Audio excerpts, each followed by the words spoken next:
Bloomberg Audio Studios. Podcasts, radio, news. The headline is, the labor market appears to be stabilizing. Today, the Bureau of Labor Statistics came out with one of the year's most anticipated data dumps, a report on hiring and firing in January, and a revision of the jobs numbers from last year. Molly Smith, a Bloomberg U.S. economy editor, says that heading into today, economists' expectations had been low. We keep seeing these huge job cut announcements coming out of big companies, and that seems to be making a lot of big news and making people really anxious about the job market. But you get a report like this, and it's like, well, there was a lot of really positive things that happened. The U.S. economy added 130,000 jobs last month, according to the BLS report, far more than economists were projecting.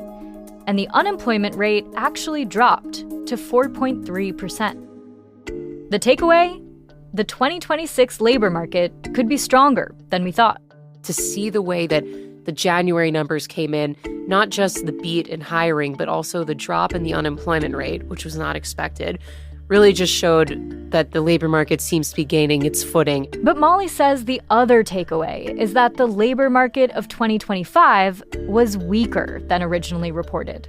The pace of hiring originally last year was around 49,000 jobs added per month on average. The revisions today show that was just 15,000. In the world of economics, that's basically nothing. So that's really not a great number. The Federal Reserve will be weighing all these numbers as it sets rates in the months ahead.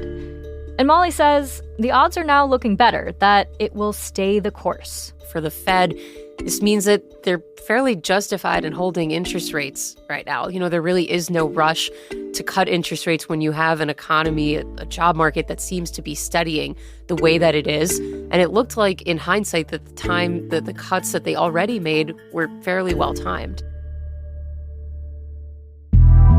I'm Sarah Holder, and this is The Big Take from Bloomberg News. Today on the show, the U.S. labor market shows signs of stabilizing after a really slow year. What today's jobs numbers mean for job seekers, employers, and the Fed.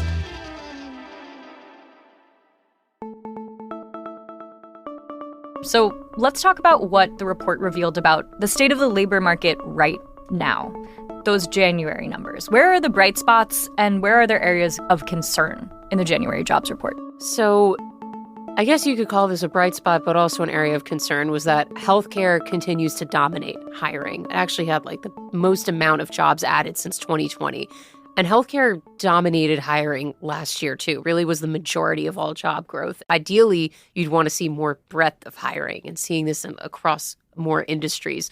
There were some other industries, though, that did add jobs, manufacturing notably, first time in a long time that we saw job gains there.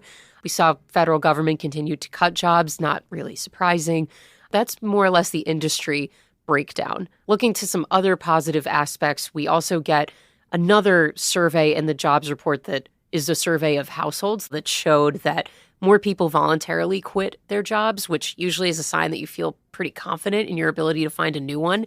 That number's been pretty low for the most part. You know, people feel fairly insecure, don't really think this is a good time to, just up and leave your job. Right, the big freeze, right? Exactly. That's what people were talking about. People too afraid to leave their jobs. That seems to be changing. Perhaps. I mean, another thing economists will always tell you is only 1 month of data. But if sustained, that could be a sign that maybe things are turning.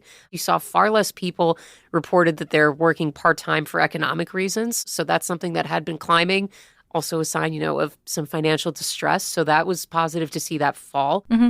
And one of the other things that was on people's minds heading into this jobs report were these headline-grabbing layoffs. Amazon announced it would be cutting about 16,000 jobs in January. The Washington Post, also owned by Amazon founder Jeff Bezos, fired more than 300 journalists. How are those layoffs showing up in the job market right now? And are there signs of some industries contracting, or were these kind of outliers?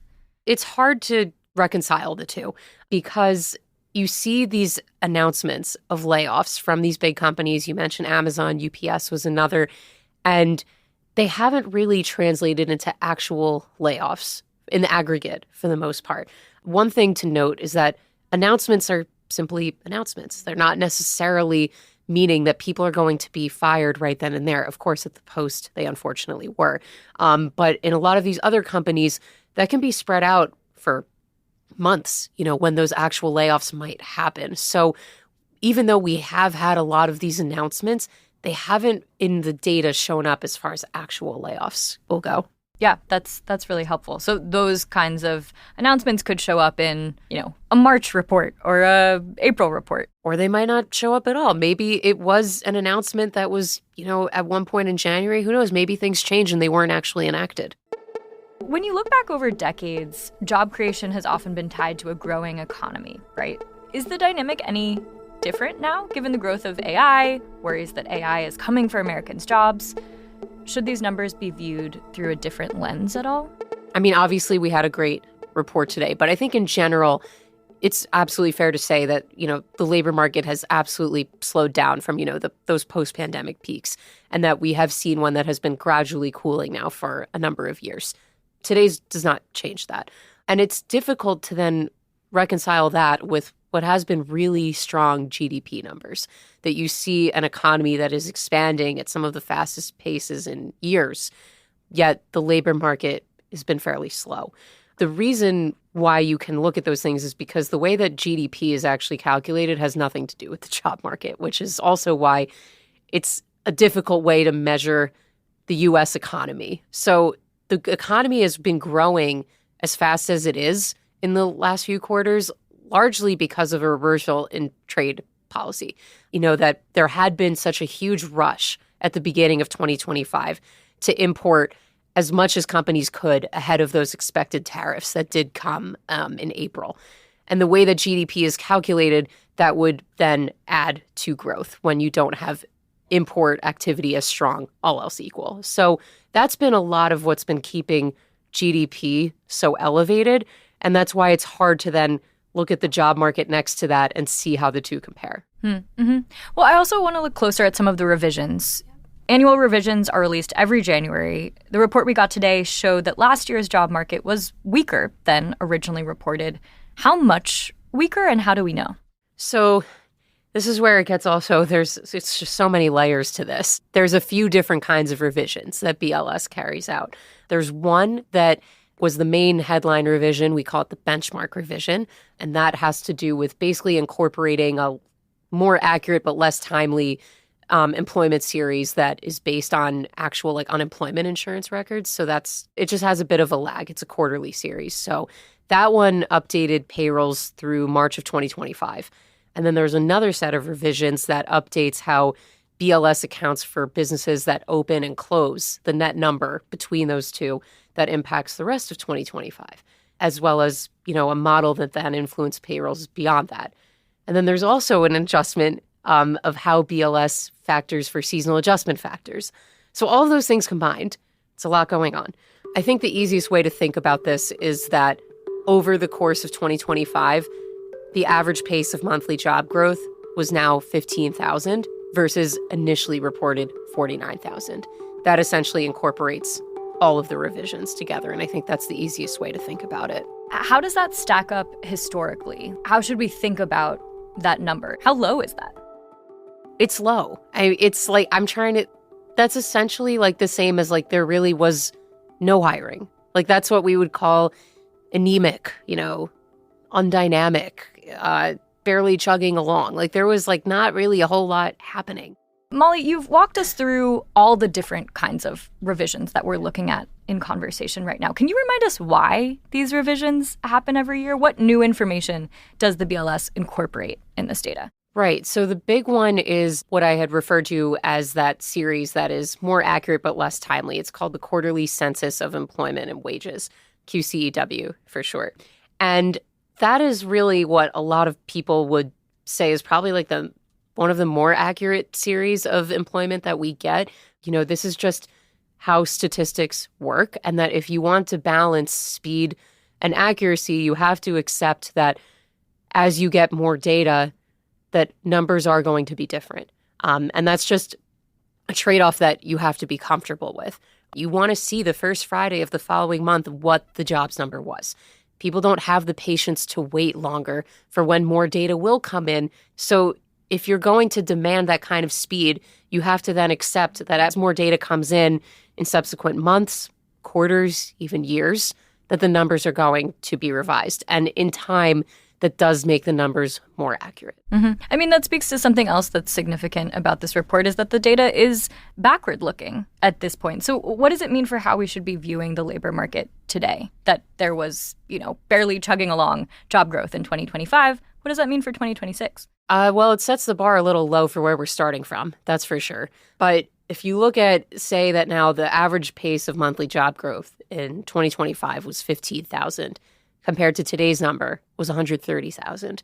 That's just comparing those two. Obviously, there's a lot more going on. That seems like more than stabilizing to me. I mean, that's like a pretty huge surge. But I guess we'll know next year how that number is revised. We'll even see next month how that number is revised, and the following month. And again, this happens multiple times. So we'll see how that 130 number sticks. But as it stands today, I think we can say that Powell did have the right idea when he spoke at the January Fed meeting that the labor market does appear to be stabilizing. It's not just the unemployment rate, that perhaps hiring too is maybe picking up a little bit as well. So the January jobs report held good signs about the labor market in the year ahead. But with layoffs in the news and affordability a growing concern, how will the public, politicians, and the Fed respond? That's next.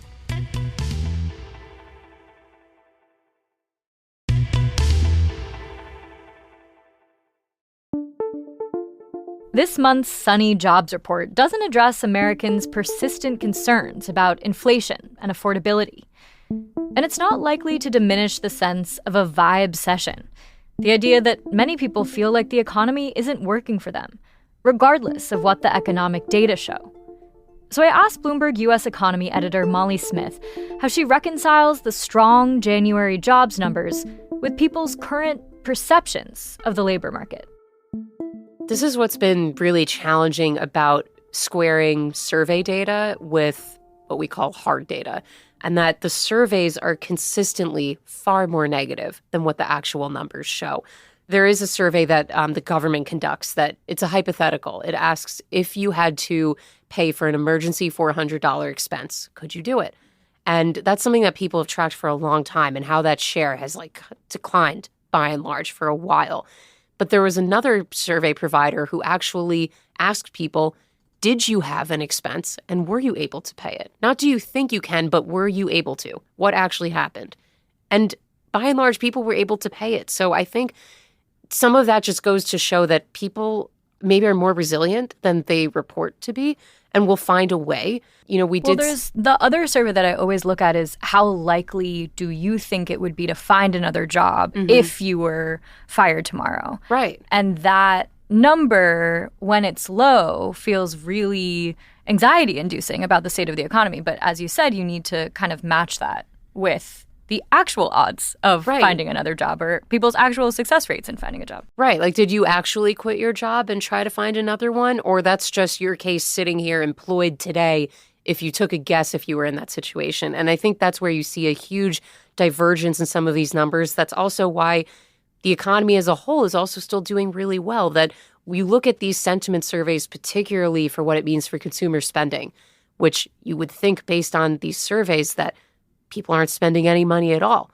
But that's not at all what the actual data suggests, and that spending is still holding up really well, as is the overall economy. So, given the fact that how people feel about the economy really matters politically, I'm wondering what this report means for the Trump administration. Well, he did just tweet or post that, great job numbers today. The golden age is upon us. Everything looks great, which, is a little bit of selective attention, I would say, on his part. Because he was president all last year. That too. But we had a positive aspect of the report to focus on. I'm not saying that he was wrong to focus on that, but I'm saying it's a little bit selective and maybe excluding the part of where he presided over 2025. Right. In August, the Bureau of Labor Statistics revised some of its data downward, saying the U.S. economy added fewer jobs than it had previously said, and Trump called the numbers rigged. He fired the BLS commissioner. We talked about it on the podcast. But he hasn't had that kind of reaction this time. Not that I've seen so far. The day is young. Who knows? There's a lot of positives to take from this. But for somebody who has been very critical of this data agency, of the revisions that they make, what it says about the labor market as a whole, it seems to be omitting that entire chunk of the equation. So we're also getting a report on the Consumer Price Index, which measures inflation, this Friday. How do today's jobs numbers, which are generally better than expected for January, change how we're going to view those inflation numbers? How are you going to put those two numbers in conversation? Well, something else that we saw in this jobs report today that we didn't get into was wage growth, which was a bit stronger than expected. So, usually that is the real engine, of course, of like consumer spending, of like what your pay is. And to see then how that might factor into demand for goods and services and how that could affect their prices in January, I think that would be the correlation we would look for. Mm-hmm. And I mean, a body that will be looking very closely at the CPI data and the jobs data is the Federal Reserve, of course.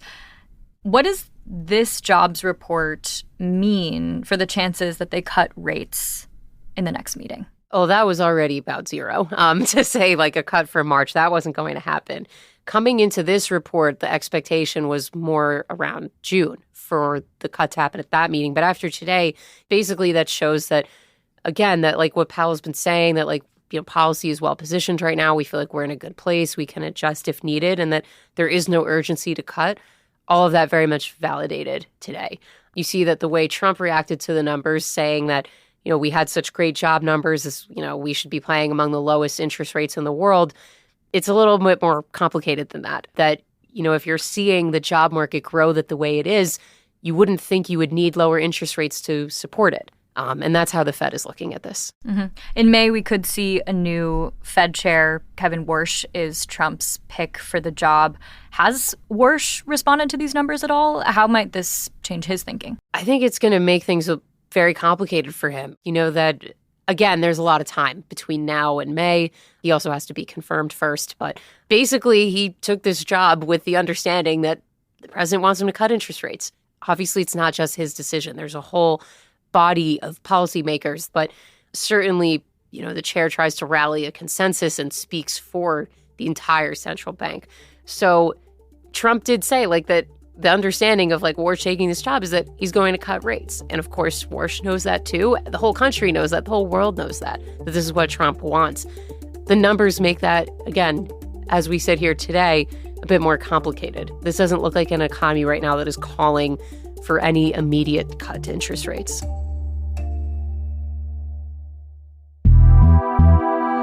This is The Big Take from Bloomberg News. I'm Sarah Holder. To get more from The Big Take and unlimited access to all of Bloomberg.com, subscribe today at Bloomberg.com/podcast offer. Thanks for listening. We'll be back tomorrow.